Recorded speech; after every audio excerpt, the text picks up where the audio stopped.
In this video, I thought I'd talk about color wheels and why I don't think they help you with matching colors accurately. Okay, so this is probably the most popular color wheel that you'll find in stores. And I saw one of these maybe 35 years ago, or maybe even longer. I saw it in a class, and I thought it was the solution to my color mixing problems. And the reason why I don't think it's the solution to color mixing is because when I was in that class, I tried it out, and it wasn't working as expected. And I thought that I made a mistake somehow, but the real reason is that there's flaws in the color wheel. And I'm not picking out this company in particular. I'm talking about color wheels in general. I just happened to buy this one for the video. And you'll find images on the internet that are very similar to this. You'll find it in books. I think they all just sort of like go off of the same information and make color wheels with the red, yellow, and blue as primary colors. So what's the problem with this color wheel, or color wheels in general? The first issue I have with color wheels is that the names of the colors are very generic. If you look at this, all the colors around the outside edge are pretty generic. It's like red, orange, orange. And as a painter, you have to choose pigments. So when you look at this and you're trying to pick out a blue, for example, which blue are they referring to? Is it Phthalo Blue, Ultramarine Blue? You have Cobalt Blue, Cerulean Blue. There's a whole list of blues that you have to choose from. So let's say you pick out some primary colors, or what you think are the primary colors, and you start mixing them according to what you see on this color wheel. If you don't get the results you're looking for, you might think that you made a mistake in picking out your colors. Maybe there's a better blue that you could be using, and that's why you're not getting the results that you want. That could be true to some extent, but that leads me to my second point, is that, well, I'll demonstrate it right now, that if you mix, here's the red, here's the blue, if you mix these two colors, you're supposed to get the secondary colors, which are these purples and red violets. And if you mix those together, it doesn't work that way. I have my color wheel here, and I have the red on the left, the blue on the right. As I said, I don't know what shades of red and blue these are, so I'll just try and match them with the colors I have. For the blue, I'm going to use Phthalo Blue with a little bit of white, and I just have to adjust it until it matches. Still needs more blue. This is the complicated thing about color, is there's a white glare on top of this glossy printed paper, so if I put something black in front of it, like my phone, it blocks out that glare, and you can tell that color is pretty close. I think it's close enough to continue on with this. The red's a little bit more tricky because it's more saturated to begin with, and I have to add white to it and a little bit of blue to make it more neutral. So, I mean, I'm tempted to leave it more saturated, but I kind of want it close to what we see on the wheel. So I'll add white in there. Might even need a little bit of blue to make it dull like that, but let's give it a shot. So I was going to add a little bit of blue in there. So if I add a little bit in there. Okay, that looks darker, but if I add it in the whole batch, and if I add a little bit of white, I think that's what I need.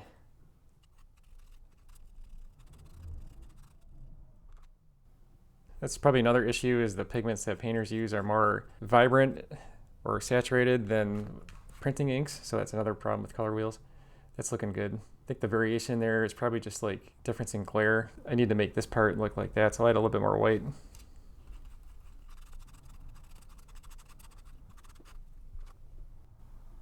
That's fairly close. I think that's close enough for this experiment. I cleaned up my palette. I got some room to work. The next part is I'll mix these two colors together and see if it matches what's on this color wheel. The idea is this blue is very similar to this blue, and this red is similar to that red. And according to this wheel, I should be able to mix these colors in between there. So I'll start with this red violet. So I would assume you would add a small amount of the blue to get there.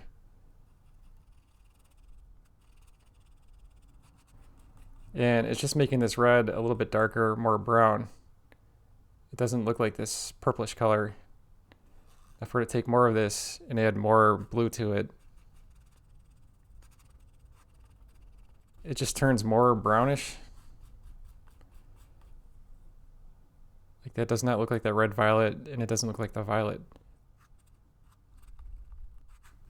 So this middle one has even more blue in there. We'll see what we get. But that's not a vibrant purple. It doesn't look like the red violet. Doesn't look like blue violet either. So, like I said, this almost looks like a gray. I'll add white to it just to see. And it still looks gray. I mean, this is not purple. So now I'll take mostly blue and add a small amount of red to it and see what we get.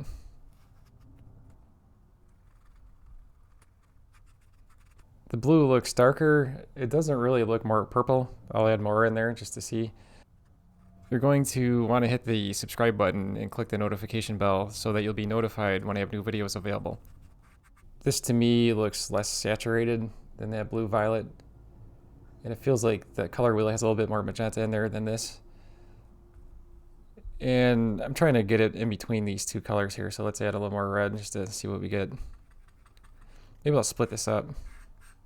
So none of these mixtures look like these colors in between. So that violet is much more saturated than what we see underneath here, and then we did not get anything that looked like this red violet. It's not even close to that. And I think maybe the one that was closest is maybe blue violet, but the color I mixed needs more magenta in there to get to that. So really, this part of the color wheel, at least, isn't really a color mixing guide. If the theory is these two colors are primary colors and you can mix these colors in between there, the secondary and tertiary colors from these two primary colors, it doesn't actually work out with paints. And I started with colors that were fairly close to what they have on this wheel. And you can't get to any of these colors in between there from them. So my other issue with the color wheel is what they have as the primary colors. If you look at this wheel, it says red, yellow, and blue are basic colors and cannot be made from mixing other colors. So that's a theory, and we can easily test that out. Okay, I accept the part that says primary colors cannot be mixed from other colors. If you try to mix yellow from other colors, you can't do it. I've never found any mixture that can replicate Phthalo Blue. There's no two colors you can mix together to get to that blue. But the red, if you've watched my other videos, I've mixed that from yellow and quinacridone magenta. Many books say that red is a primary color and that you can't mix it. This is primary yellow mixed with quinacridone magenta. The mass tone, which is how the color looks in a thick layer like this, looks like cadmium red deep. And the undertone looks more like naphthol crimson, which is a pretty vivid red. So both of these are made by the same company, and I feel like this is a pretty good snapshot of the current state of color theory in the world of painting.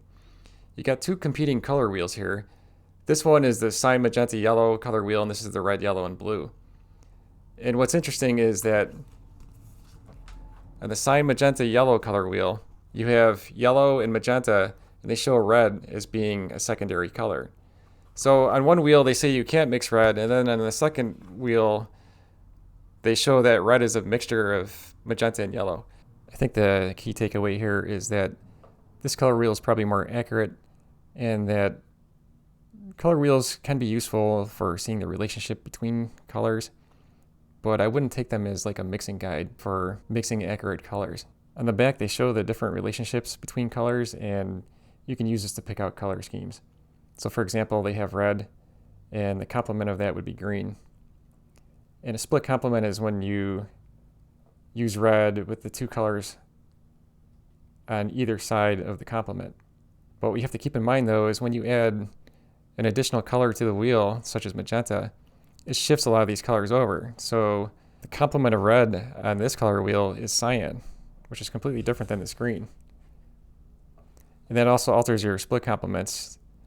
This one looks pretty much the same, but over here you have blue cyan instead of the yellow green. You'll never find a set of like 3 colors that will do everything for you. And that's because pigments vary in saturation and opacity, and it's always going to fall short somewhere. So the idea that you have a color wheel with like 3 colors on it and you can get to everything from that, it's kind of a fallacy. In my color mixing course, I don't even refer to color wheels. I basically recommend that you choose a set of limited colors, like a limited palette of like 3 colors plus white. Get very familiar with how they interact with each other and practice mixing a lot of colors. That's how you get good at color mixing, is through practice. If you found this video useful, then check out my color mixing playlist. I also have a TikTok color mixing compilation video that you might find interesting. Thanks for watching.